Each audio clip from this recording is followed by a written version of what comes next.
शक्तिपुर में जहाँ 2 किसान रहते थे। एक था रमेश जो बहुत ही दुर्भाग्यशाली था और हमेशा नुकसान में रहता था। दूसरा था सुरेश जो समृद्ध था और अच्छा जीवन व्यतीत कर रहा था।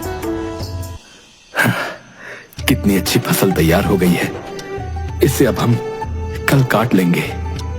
आपकी मेहनत रंग लाई, अब मुनिया के सारे सपने पूरे होंगे। अरे मुनिया की माँ, क्यों दी, तू भी तो घर की रानी है। इस बार नई साड़ी दिलवाऊंगा तुझे। हाँ चलो हटो, बड़े वो हो, जल्दी सोना है, सुबह सुबह ही कतई शुरू कर देंगे। दोनों चैन की नींद सो जाते हैं कि बीच रात में शोर मचने लगता है।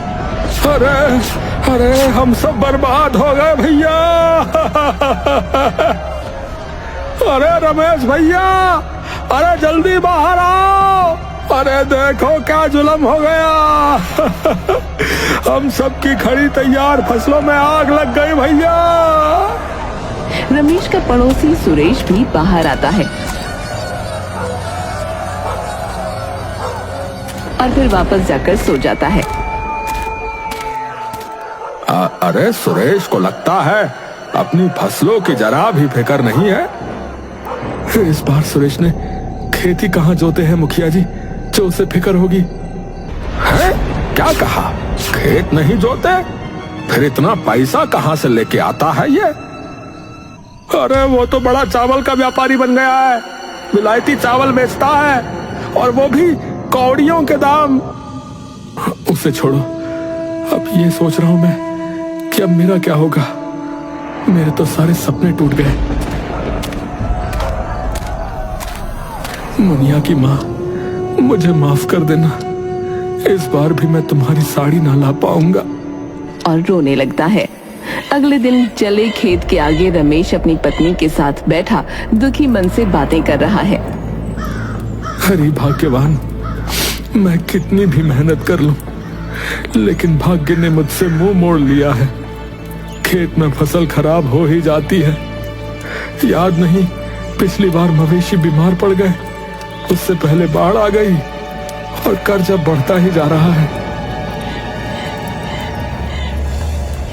दिल छोटा मत करिए जी, जैसी प्रभु की मर्जी, जैसे सब जिएंगे हम भी जी लेंगे, उदास मत हो। अब तो हमारे पास वही एक छोटा सा तालाब बचा है। इस बार बरसात भी नहीं होती दिख रही। समझ में नहीं आता कि क्या होगा। भगवान, पूरे गांव में मातम हो रहा है। हिम्मत मत हारो रमेश, परिश्रम का फल अवश्य मिलता है, बस ईमानदारी से लगे रहो। कब मिलेगा ये फल? मेरे हाथ तो सिर्फ सूखा और नुकसान ही आता है। बच्चों के दुख अब देखे नहीं जाते। आपने कभी कोई गलत काम नहीं किया। भगवान के घर देर है अंधेर नहीं, सब ठीक रहेगा। गांव में सूखा पड़ जाता है और सभी लोग इकट्ठा होते हैं। गांव वालों, देखो हम सब एक हैं। मुखिया जी, थोड़ा थोड़ा पानी हम सब इस्तेमाल कर लेंगे। सब बहुत खुश होते हैं। तभी सुरेश आता है।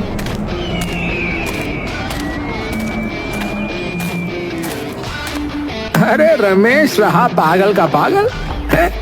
अरे यही समय है, अच्छा पैसा कमा सकता है। हाँ, अरे सबसे पानी के मुंह मांगे पैसे ले, मुंह मांगे। नहीं नहीं सुरेश भाई, खेत सबके जल चुके हैं, पीने को भी पानी नहीं है। मैं ऐसा जुल्म नहीं कर सकता। समय बीतता है और वो देखता है कि उसके पड़ोसी किसान सुरेश के घर एक से बढ़कर एक शहरी आराम की चीजें आती हैं। न जाने सुरेश के घर इतना सामान आता कैसे है। हाँ जी, वो तो खेत पर कभी जाता भी नहीं दिखता। बच्चे कह रहे थे उसने घर में लाइट भी लगवा ली है। हाँ माँ, उनके घर तो टीवी और ठंडे पानी वाला फ्रिज भी है। बाबूजी तो पंखा भी नहीं लगवाते, पर सुरेश काका के घर पर एसी है, पूरा घर ठंडा रहता है। अरे भला ऐसी कौन सी जादू की छड़ी मिल गई सुरेश को?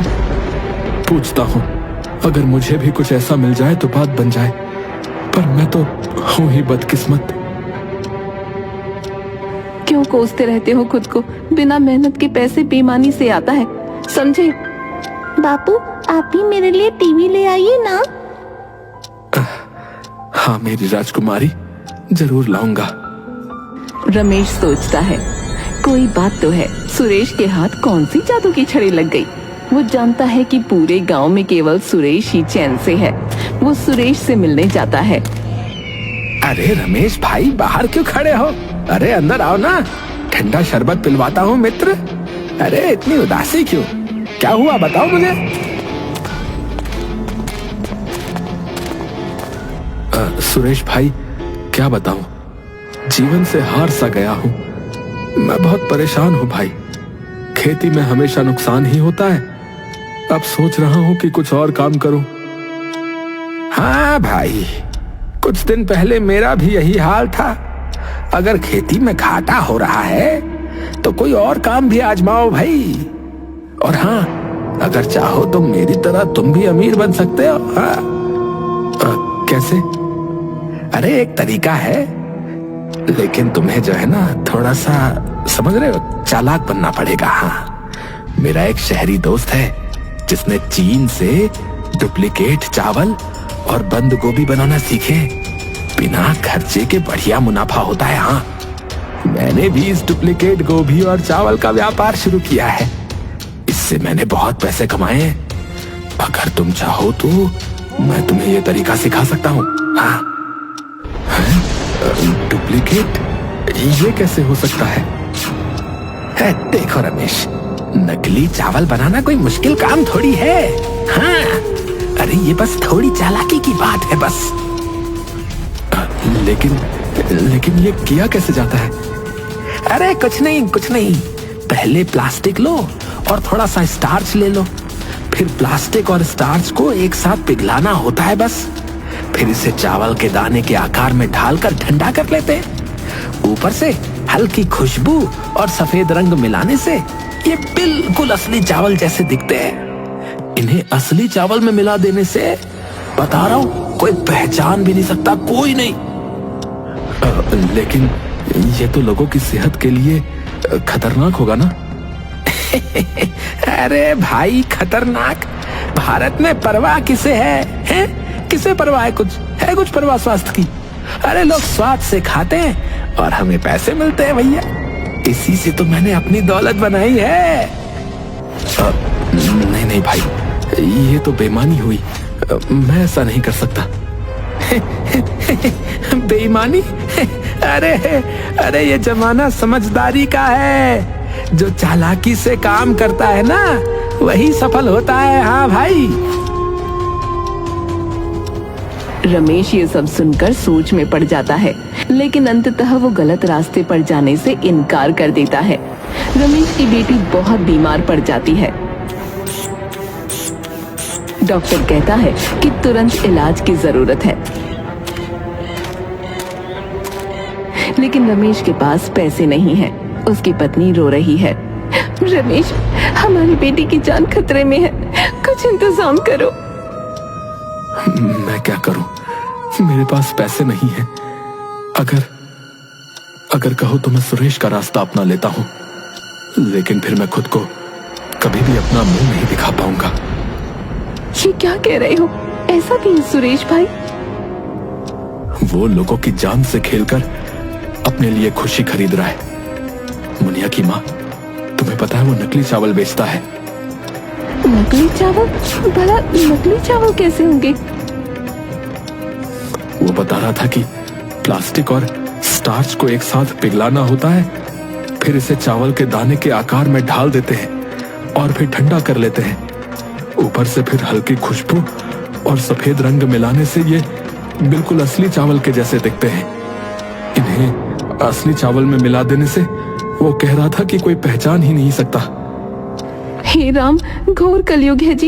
ये तो सरेआम हत्या जैसा है। नहीं, ये हमसे कभी ना होगा। चाहे मुनिया हमें छोड़कर चली जाए, पर ये पाप कभी ना करेंगे मुनिया के बापू। तभी सुरेश फिर से आता है और रमेश को समझाने की कोशिश करता है। अरे देखो रमेश, अरे बता रहा हूँ, अब भी वक्त है। खुद को भगवान मत समझो, समझे? मेरे बचपन के दोस्त हो तुम। हाँ, साथ में स्कूल गए हैं हम। मुनिया बेटी की तकलीफ देखी नहीं जाती। अगर तुम मेरी तरह बन जाओ तो तुम्हारे पास भी, बता रहा हूँ भाई, पैसा ही पैसा होगा भाई, पैसा ही पैसा। तुम्हारी बेटी को इलाज मिल जाएगा। अरे सोचो, और तुम्हारा परिवार भूखों भी नहीं मरेगा बाकी गांव वालों की तरह, समझे? नहीं नहीं भाई, अपनी बेटी को जीवन देने के लिए मैं गांव वालों के साथ धोखा नहीं कर सकता। मेरी आत्मा मुझे कभी क्षमा नहीं करेगी यार। रमेश का परिवार भूखा रहता है, लेकिन वो अपनी ईमानदारी नहीं छोड़ता। रमेश अपनी बेटी को नीम का काढ़ा पिलाता है और अपने खेत की शुद्ध सब्जियां खिलाता है। धीरे धीरे उसकी बेटी स्वस्थ हो जाती है। देखो रमेश, भगवान ने हमारी मेहनत और सच्चाई का फल दिया है। हमारी बेटी अब ठीक है। हाँ, सच्चाई और परिश्रम कभी व्यर्थ नहीं जाते। सुरेश के लालच का अंत नहीं था। वो नकली चावल और सब्जियां पूरे गांव में बेचता रहा। उसके लालच ने उसे और भी क्रूर बना दिया।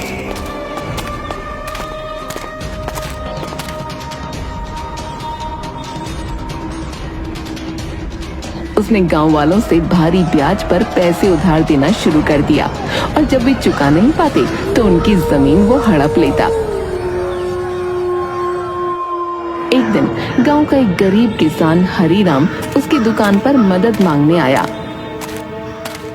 हाँ, सुरेश बाबू, मेरे बच्चे भूखे हैं, थोड़े चावल उधार दे दो सुरेश बाबू, मैं अगली फसल पर चुका दूंगा आपको। हैं? उधार? तेरे जैसे कंगालों के लिए मेरी दुकान नहीं है रे। हाँ, अगर अपनी जमीन गिरवी रखने को तैयार हो तो कुछ बात बन सकती है। हाँ। हरीराम मजबूरी में अपनी पुश्तैनी जमीन के कागजात सुरेश को दे देता है। कुछ ही महीनों में सुरेश ने गांव के कई किसानों की जमीनें हड़प ली। एक दिन उसकी ही बेटी एक प्रसिद्ध होटल में खाना खाती है, जहां सुरेश के नकली चावल का इस्तेमाल किया गया था। पापा, ये चावल कुछ अजीब लग रहे हैं, लेकिन स्वाद ठीक है। थोड़ी देर बाद वो दर्द से चीखने लगी। उसके शरीर में अकड़न आ गई। पापा, मेरे पेट में बहुत तेज दर्द हो रहा है। आओ, आओ, पापा, बहुत दर्द हो रहा है, पापा। और वो जमीन पर गिर पड़ी। डॉक्टर आते हैं और बताते हैं कि उसके शरीर में जहर फैल गया है, जिससे वो आंशिक रूप से लकवाग्रस्त हो गई है। देखिए, ये नकली चावलों के कारण हुआ है, जो प्लास्टिक और हानिकारक केमिकल से बने होते हैं। अगर तुरंत इलाज नहीं किया गया तो ये स्थायी नुकसान पहुंचा सकता है। उसी समय गांव के कई और लोग बीमार पड़ने लगे। गांव में हाहाकार मच गया। पुलिस को बुलाया जाता है और जांच शुरू होती है। पुलिस जांच में खुलासा होता है कि नकली चावल और नकली सब्जियां सुरेश के गोदाम से सप्लाई की जा रही थी।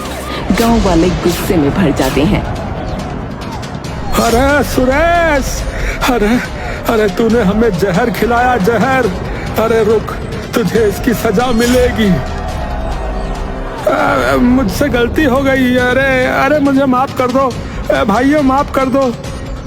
अरे ये कोई गलती नहीं है सुरेश, ये पाप है, पाप। तुमने अन्न के नाम से खिलवाड़ किया है, खिलवाड़, और सभी गांव वालों के जीवन से भी। इसका दंड तो तुम्हें मिलेगा। मुखिया जी, आप कुछ करिए, मुझे माफ कर दीजिए। पुलिस सुरेश को गिरफ्तार कर लेती है। गांव वाले उसके मुंह पर कालिख पोतते हैं और उसे गधे पर बैठाकर पूरे गांव में घुमाते हैं। सुरेश, देखा तूने, तेरी बेईमानी ने तेरी ही बेटी को सजा दी है, और अब चल, तुझे जेल में अब सजा भी काटनी होगी। इंस्पेक्टर साहब, इतना जलील तो कर दिया है, अब भी बोल रहा हूँ मुझे छोड़ दो। माला माल कर दूंगा तुम्हें, माला माल बता रहा हूँ। अरे कितना गिरेगा सुरेश? इतने लोगों की जीवन से खिलवाड़ करके भी मन नहीं भरा है? चल, अब तुझे असली पुलिसगिरी दिखाएंगे थाने में, चल। गांव वाले तालियां बजाते हैं और सुरेश को हथकड़ियों में जेल ले जाया जाता है। कुछ दिनों बाद रमेश खेत में बैठा रो रहा होता है। तभी एक बुजुर्ग व्यक्ति आता है।